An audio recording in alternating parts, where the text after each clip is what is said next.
Здравейте, българки! Български жени, български майки, мои приятелки, българи в чужбина.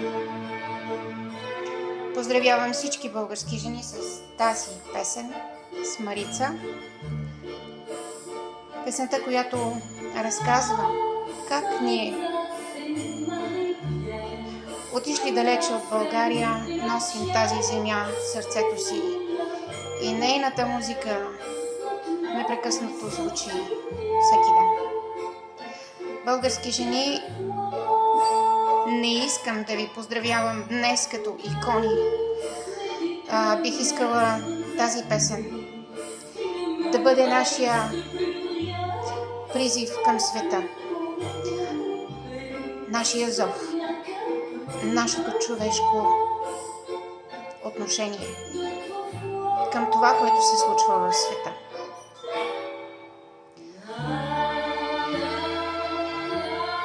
Настана ден, когато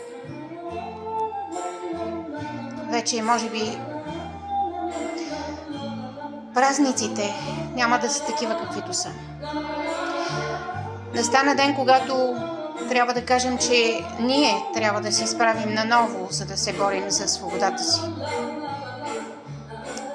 Затова, български жени, където и да сте по света, от следващата събота, една седмица след 8 март, приканвам всички български жени да бъдем пред българските посолства по света, за да поставим ултиматум на империалистите, които са паркирали самолети на българското гражданско летище, да се махнат незабавно оттам, отнасяйки със себе си завинаги чужд воински ботуш от нашата земя. Български майки, ние трябва да заявим високо на всеослушание на цял свят. България не е плацдарм. България е страна на мира, там, където децата живеят щастливи и сигурни за бъдещето си. И тъй като западният империализъм реши, че нашите страни са тяхна бащиния, ние трябва днес да заявим, че не, вие не сте у дома си. Вие трябва да си заминете незабавно от тази земя. Освен това, българските жени носят в себе си свещеното задължение да заявят, че детският живот е най-ценното нещо на земята. И българските жени ние заставаме до мъката на иранските майки, които загубиха чедата си заради бомбардировките на американския агресор и израелските интереси. Тези деца бяха безмилостно, жестоко, нечовешки. Няма думата, която да опише това действие. Тези дечица, невинни души, душички, мънички, които в погледа на които единственото нещо е да търсят защита, упование и сила в нас, възрастните, те бяха смазани от човешкото бездушие и алчност.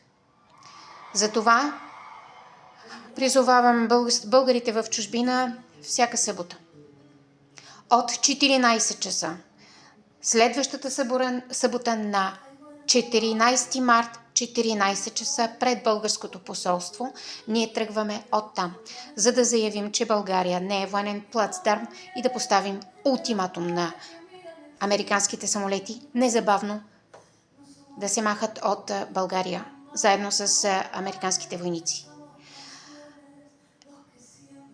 Българският народ не е давал правомощие на никой предател български да подписва и да поема ангажименти. Ако те са поели такива ангажименти, то българският народ ще ги съди. Те отиват на военен съд за национално предателство. Заедно с нашите действия в България веднага ще бъде подадена жалба за национално предателство. Освен това, български майки, българки, вие, всяка една българка, е в момента външен министър на България. Защото тези женици, които случайно дойдоха на власт, никой не ги е избирал. Така че те нямат правомощията да говорят от мое и от наше име. Ние тези женици не ги признаваме. Те са никой. Никой. Така че всяка една българска жена в момента в чужбина е министър, външен министър на България. 14 март, 14 часа.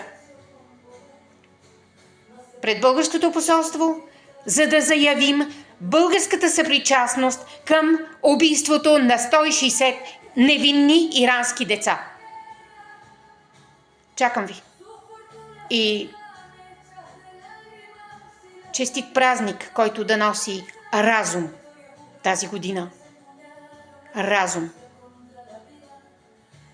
Да пием за живота и за спасяването на децата.